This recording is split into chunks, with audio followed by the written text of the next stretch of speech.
This right here is the biggest lie in cleaning. Most people think this means their counter is disinfected, but it doesn't. And if you've been doing this for years, you're not doing anything wrong. This is how almost everyone was taught to clean.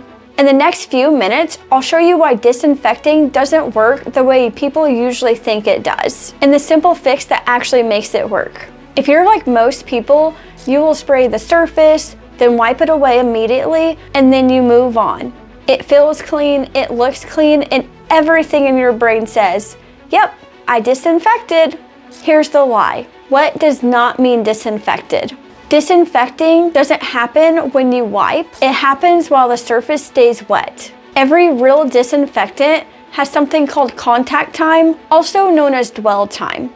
That's how long the surface needs to stay wet for the product to actually kill germs.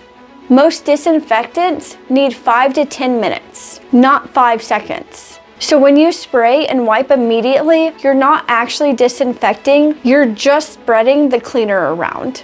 Now you might be thinking, okay, but my house isn't a hospital. And that's fair, but here's where this actually matters.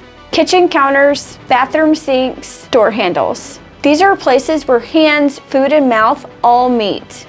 If you think you're disinfecting, but you're not, you're trusting protection that's not really there. Here's how to actually disinfect the right way. First, clean the surface, then spray enough disinfectant to keep it visibly wet. Let it stay wet for the full contact time listed on the label, then wipe it or let it air dry. You don't need anything fancy, just something that clearly tells you how long it needs to stay wet. You don't need more product. You don't need more chemicals, you just need more time. And one quick tip, you don't need to disinfect everything every day. Routine cleaning is fine most of the time.